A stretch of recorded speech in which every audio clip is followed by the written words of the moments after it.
Hello student, आप लोगों ने पिछले वीडियो में किरचॉफ के नियम पढ़े थे। किरचॉफ का फर्स्ट लॉ था सिग्मा I बराबर 0। किसी भी जंक्शन की ओर आने वाली धाराओं का योग जंक्शन से दूर जाने वाली धाराओं के योग के बराबर होता है। सेकेंड लॉ पढ़ा था सिग्मा I बराबर सिग्मा IR। किसी बंद लूप अथवा पास में लगे विभिन्न प्रतिरोधों और उनमें प्रवाहित धाराओं के गुणनफल का बीजगणितीय योग उस पास में लगे विभिन्न विद्युत वाहक बलों के बीजगणितीय योग के बराबर होता है। सिग्मा I बराबर सिग्मा IR। हम दूसरे नियम का यूज करके आज पढ़ेंगे व्हीटस्टोन स्पेस। जो व्हीटस्टोन है एक साइंटिस्ट का नाम है, सर चार्ल्स व्हीटस्टोन। इन्होंने क्या किया था, जो हमने एक चित्र बनाया हुआ है व्हीटस्टोन स्पेस का, व्हीटस्टोन स्पेस करके, तो इन्होंने 4 प्रतिरोधों को एक समांतर चतुर्भुज की भुजाओं के अंदर जोड़ा था, ठीक। और उनमें से किसी एक अज्ञात प्रतिरोध को ज्ञात करने के लिए एक परिपथ का आविष्कार किया है, ठीक, जिसे हम व्हीटस्टोन स्पेस या व्हीटस्टोन ब्रिज कहते हैं। जैसे इसमें क्या होता है कि आपके 4 प्रतिरोध हैं P, Q, R, S। अब इस चारों प्रतिरोधों में कुछ रिलेशन होता है और उस रिलेशन के अनुसार इनमें से 3 प्रतिरोध जो है वे ज्ञात होते हैं और चौथा अज्ञात रहता है। इसकी प्रतिबंध की सहायता से अज्ञात प्रतिरोध की वैल्यू हम ज्ञात कर देते हैं, ठीक। किया गया हमने 4 प्रतिरोध पीछे वाले समांतर प्रतिरोध की ऊर्जाओं के अंदर जुड़े हुए हैं। इसका जो विकर्ण AC है, विकर्ण AC ये वाला, इसको हमने बाहर देखा है। इसमें हमने एक सेल और एक कुंजी K1 को जोड़ा हुआ है, और इसका जो विकर्ण BD है इसमें एक गैल्वेनोमीटर और कुंजी K2 को जोड़ा हुआ है। देखिए इसकी जो ये भुजाएं हैं, इनके से थोड़ा जान लें भुजाओं की क्या क्या नाम है। तो इसमें जो भुजा AB होती है और BC होती है, इनको अनुपातिक भुजाएं कहते हैं। कौन सी भुजा? भुजा AB और भुजा B अनुपातिक भुजाएं कहलाती हैं। भुजा AD को ज्ञात भुजा कहते हैं और BC को ज्ञात भुजा कहते हैं। परीक्षा में आपका क्रिटिकल होता है तो पूछा जा सकता है कि भुजाओं के नाम बताइए। ये ज्ञात भुजा है, ये ज्ञात भुजा है। और BD और AC इनको संयुग्मी भुजाएं कहते हैं, ठीक, भुजाओं के नाम से। जब विकर्ण BD में मतलब विकर्ण BD में जुड़े धारामापी में धारा प्रवाहित होती है तो कहा जाता है ये स्पेस असंतुलित है। तो इसमें विकर्ण BD बना हुआ है, गैल्वेनोमीटर का ये बिल्कुल ब्रिज की बात है। और जब इसमें धारा कोई धारा प्रवाहित नहीं होती है तो कहा जाता है संतुलित है। मतलब विकर्ण BD में लगे गैल्वेनोमीटर में कोई धारा नहीं जाएगी और जब तक इसमें करंट रहेगा तब तक ये असंतुलित माना जाएगा, ठीक। और संतुलन की स्थिति में उन्होंने एक तत्व बताई, वो सब क्या है कि अनुपातिक भुजाओं के प्रतिरोध ज्ञात बटे अज्ञात भुजाओं के प्रतिरोध के बराबर P बटे Q बराबर R बटे। और इनमें से ये वाला तत्व ज्ञात होता है किस बराबर, तो ये नहीं मालूम है तो चौथा प्रतिरोध होता है। इसी तत्वों में किरचॉफ के नियम से प्रूव करना, ठीक, बंद करके लाना, और ये सब बात की बहुत हो है। और परीक्षा में जब आता है तो हमें क्या प्रूव करना पड़ता है ये भी जान सकता है। लेकिन अब आपको बता दें, ठीक, कि थ्योरी पढ़ लीजिए लेकिन न्यूमेरिकल पर सबसे ज़्यादा ध्यान दो, क्योंकि अधिकतर न्यूमेरिकल ही पूछे जाते हैं। अगर हम किरचॉफ के नियम पढ़ा रहे हैं तो किरचॉफ के नियम पर न्यूमेरिकल ही पूछ सकते हैं, ठीक है। तो इसमें क्या है, लिखेंगे सर चार्ल्स व्हीटस्टोन ने 4 प्रतिरोधों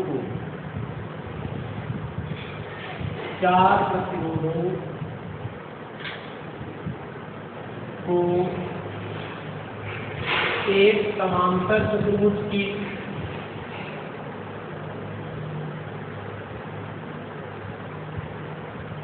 भुजाओं के अंदिश जोड़कर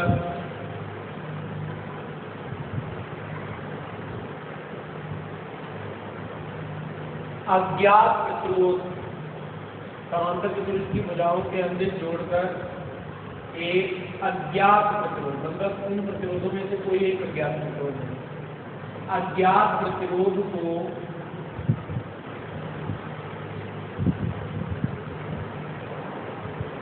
ज्ञात करने के लिए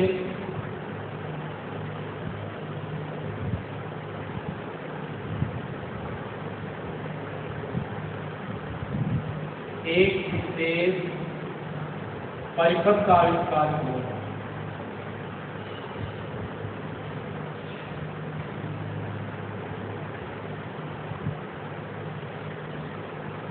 जिसे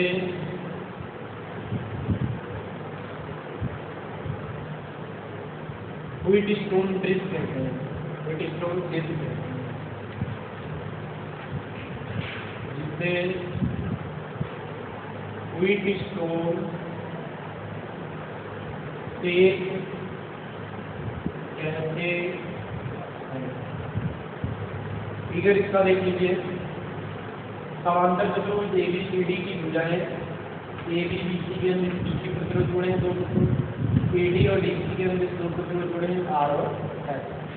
इसके विकर्ण AC में एक सेल और एक कुंडी K1 जोड़ी है, और जो विकर्ण आपका कौन सा है BD, उसमें एक गैल्वेनोमीटर और कुंडी K2 को जोड़ा गया है। ठीक, इसके बाद इन भुजाओं के नाम आप देख लीजिए। AB और BC को क्या कहेंगे? अनुपाती भुजा। यहाँ पर लिखेंगे, इसमें AB व BC को अनुपाती भुजा है।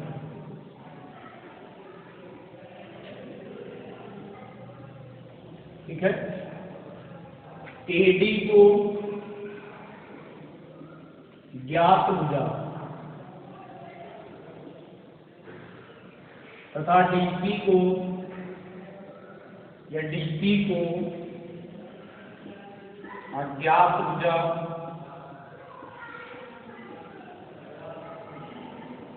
तथा AC और BD को संयुग्मी भुजाएं कहते हैं। संयुग्मी भुजाएं कहते हैं।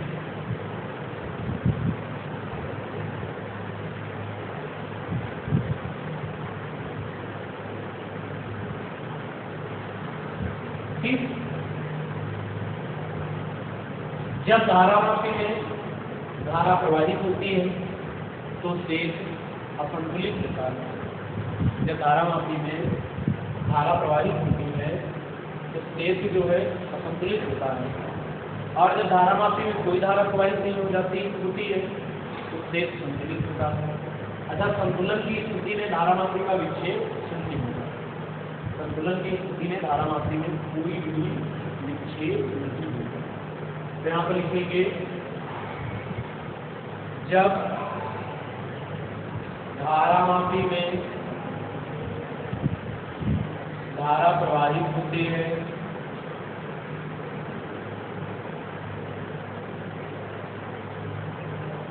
तो शेष असंतुलित होता है। शेष असंतुलित होता है।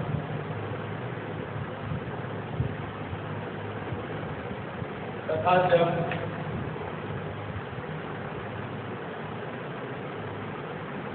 धारामापी में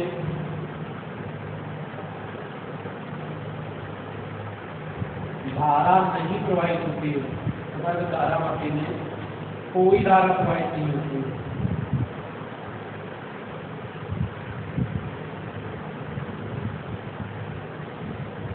तो शेष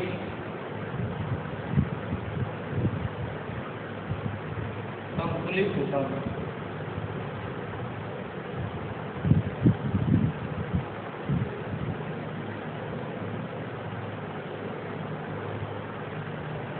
संतुलन की स्थिति में धारामापी का विक्षेप शून्य होता है।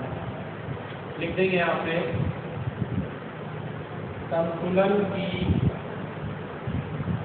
स्थिति में धारामापी का विक्षेप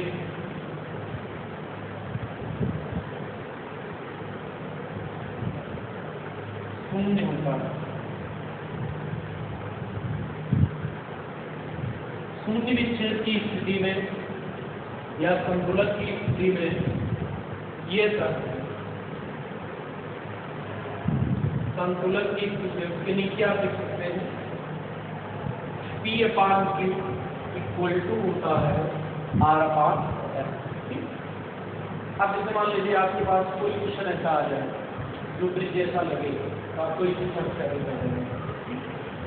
मान लीजिए आपके पास कोई क्वेश्चन दे दिया जाए कि हमारे पास इस प्रकार से एक सर्कल बना है,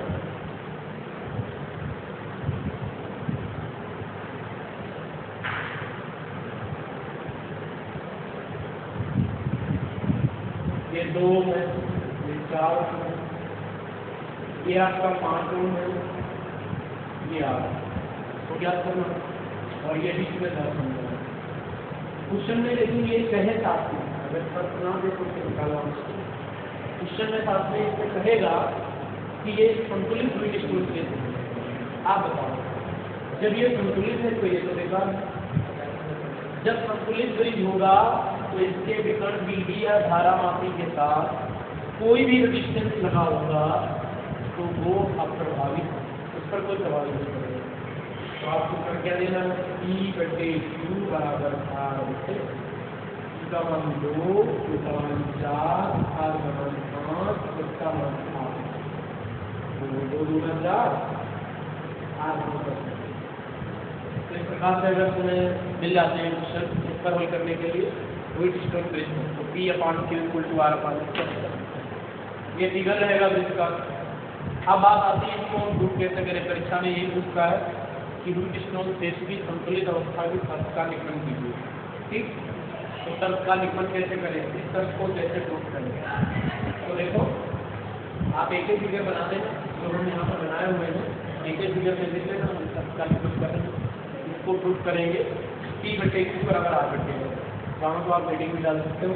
फिगर आपका वही रहेगा नहीं बनाते हो कोई दिक्कत नहीं है क्योंकि परीक्षा में जब आए तो फिगर जरूर बनाते हेडिंग आपकी हो जाएगी उल्टी स्टोन के संतुलित अवस्था की तर्क का निगमन मतलब ये आना P/Q बराबर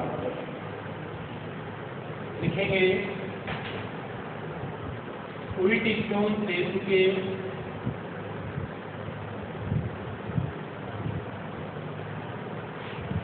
संतुलित अवस्था की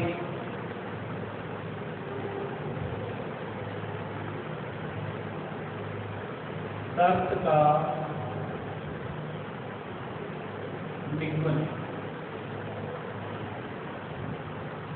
फिगर आपका यही है। देखिए थोड़ा सा इसमें और बढ़ा रहे हैं धारा प्रवाह चांदा दिखा देना आप भी। मान लो इसमें से आई धारा आई धारा की वापस तो आई ही गए।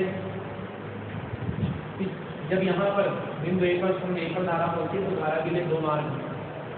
एक मान लो धारा इधर चली गई I1 और इधर धारा मान लो क्या चली गई I1 धारा इधर गई I1 इससे भी गई यहाँ पर I1 आई I2 इससे गई इससे बना नहीं और I2 धारा इससे गई और आपकी इधर I2 भी गई जाती है और इधर से I1 आई तो I1 को I2 नहीं देखा टोटल धारा I1 और I2 लेकिन I2 तो मतलब ही आप केवल यहाँ पर धारा जो मान होती है I2 नहीं करता उधर I2 मान लो इधर I1 मान लो छोटी स्टोन से इसकी संतुलित अवस्था की तर्क का निगमन आपको चित्र बना देना। चित्र बनाने के बाद इसमें देखो जरा हमें ऐसे बंद पास मिलेंगे जिनमें PQ आरेख आ जाए।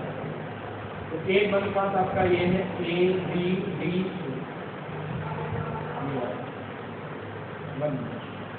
और एक बंद पास आपका ये है BED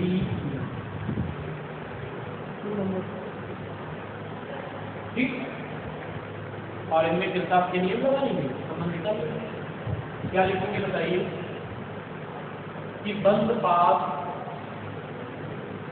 नियम लगाना देखना है। बंद पास का नाम क्या है ए बी डी ई, देखो A B D E, A B D A में Kirchhoff current law, Kirchhoff voltage क्या है, सिग्मा ई बराबर सिग्मा आई, इसको लगाएंगे। अच्छा, नियम लगाते समय आपको कल बताया था विद्युत वाहक बल का चिन्ह कैसे लेते हैं। अगर हम सेल में प्लस से माइनस की ओर जाएं तो माइनस हो, और सेल के भीतर माइनस से प्लस की ओर जाए, अरे धारा की दिशा में प्लस और धारा की विपरीत दिशा में माइनस। वही बात धारा प्रतिरोध का गुणनफल है। धारा प्रतिरोध का गुणनफल धारा की दिशा में धनात्मक और धारा की विपरीत दिशा में ऋणात्मक होगा। सिग्मा ई, देखो ए बी डी ए, इसमें कहीं पर ई है भी इसको आप लोग जमा लगा है, तो इतना लूट लिया ये वाला ए बी डी ए, तो इसमें ई का मान आपका 0 होगा, ई का मान 0 रख देंगे, ठीक है। ये आई आर देख लीजिए, यहाँ से चले I1 धारा प्रतिरोध P, तो गुणनफल क्या हुआ I1 गुणे गुणनफल हुआ I1 गुणे P, लेकिन चिन्ह का आएगा हुआ प्लस का, क्योंकि हम धारा की दिशा में सीधी धारा है, इसमें कोई प्रतिरोध नहीं था। मान लो प्रतिरोध होता तो धारा 0 थी, अगर प्रतिरोध होता तो इसमें धारा तो हमने मानी नहीं है, 0 धारा, जैसे आपको बता दे उसको धारा जाती है, ठीक। बहुत पहले हुआ करता था कि यहाँ पर भी धारा बांटते थे, गैल्वेनोमीटर में आई की धारा होती थी, फिर इक्वेशन बनती थी तुम्हारी को, फिर लास्ट में कहते थे ये धारा मापने में धारा ना हो, 0 हो जाती।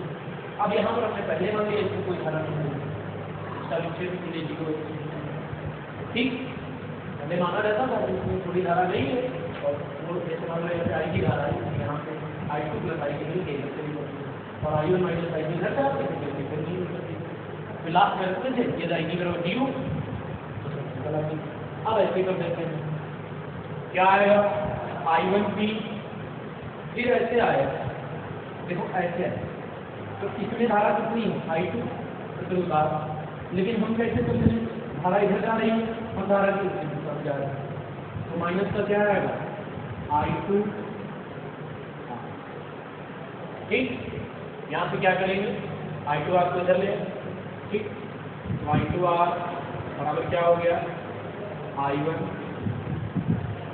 कैसे मन डाल आप लिखेंगे, दूसरा पास ले लो, चलो 2 वाला नाम बताओ उसका, ऐसे सवाल भी कर लेंगे क्वेश्चनों में तुम्हारे I1 I2 बहुत पूछेगा, ठीक। B C D B, देखो बंद लूप लेंगे तो जहां से चले सिर्फ उनका वही बता देंगे, तो लिखेंगे बंद पास B D B C D B,